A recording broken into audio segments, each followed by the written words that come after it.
ถที่รถที่ตลอดรถไปสบายดีต้องขึ้นเกี่ยวเขาก็แล้วมาให้กูกินจะจังกินเนาะ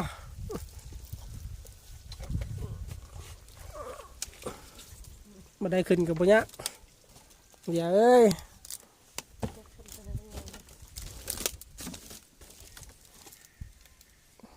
นี่ก็เรียกปลาก้อยปลาซิวเราเวียอ่านพอพอเปิดเพลงของเขาเลยพอ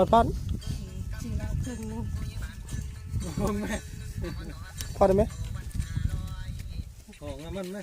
500ของมัน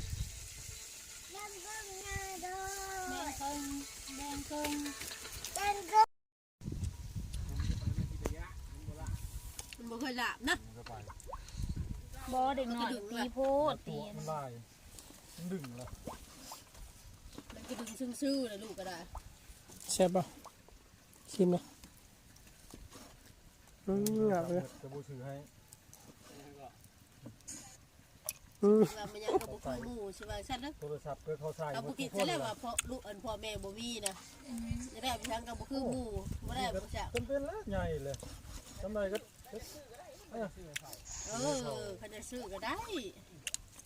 ราคาสัมพันธ์ก็อีกคูณกันมันบ่ได้ภาษาก็บ่ได้รับจ่ายนะอื่นยังจ่ายโทรศัพท์เราใส่ถุงมือนี่ก็โทรศัพท์อีอันตุ้ยได้เลยได้ฝากให้นะไทยโทรศัพท์เราใส่ถุงมือได้ปลาไหมนะก็ลุงค่ะตัวเราเองกับตัวเราเองก็บ่ได้ดอกติมาเบิ่งชายก้อยบดแดงพี่น้องเอ้ยนี่ไปปลาซิวสบดแดงใส่เลยลายเนาะ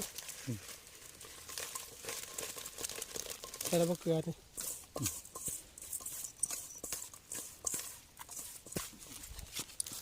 ที่ก้อยปลาอยู่ป่าพี่น้องเอ้ย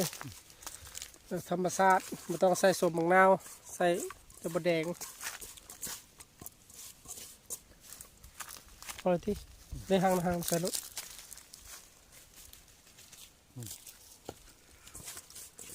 ไปพ่อวันแบบแซ่บๆแบบพี่น้องเอ้ยอาหารป่าอาหารนาขึ้นจากเกี่ยวข้าวเกี่ยวน้ำเลยกันเห็ดคนกินข้าว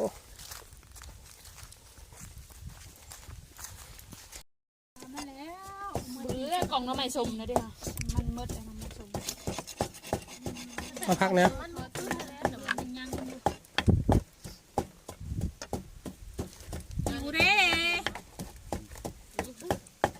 หิวเด้เบียร์โอ้ยเบิดบ่ได้เขาจับไปเบิดจอด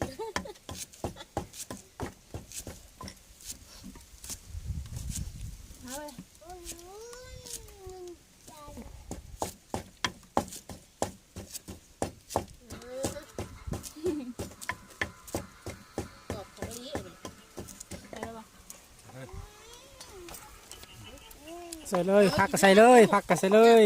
โทรศัพท์ไปนี่ไปโทรศัพท์เพื่อนลูกป้าสะโทรศัพท์มาแม่มั้ย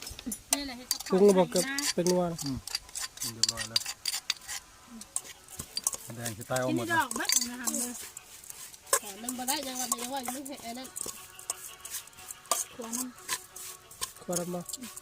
ชิมมากเลยชิมนะจำโตนอกรถมาเด้อเด้อ3 โมงมาคืนนี้เดี๋ยวนอนตีเนาะเยอะมันบ่3 โมงเลยได้ป่ะรถที่ตลอดเวลากินข้าวพี่น้องเอ้ยมาเดินข้าวกันเด้อข้าวเที่ยงกันเด้อนี่เด้ออาหารบ้านนาเหมือนกับข้าวมีนี่ก้อยปลาก้อยปลาดิบแจ่วนะก้อยปลาซุกก้อยปลาซุกปลาดิบตำน้ำมันส้มเขาไหมตำไม่ส้มก็มีแซ่บ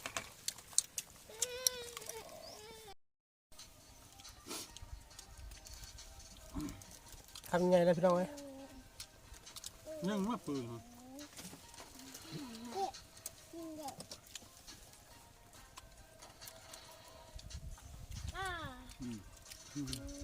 มือพักเนาะมือซื้อพักกลับมา ลุงคือถอยออกมากล่องเขามา ไม่ เนี่ย อยากเอากล้องนะ ยันกล้องบ่ ยังก็มีคดีติดตัวอยู่นะ คดีเยอะ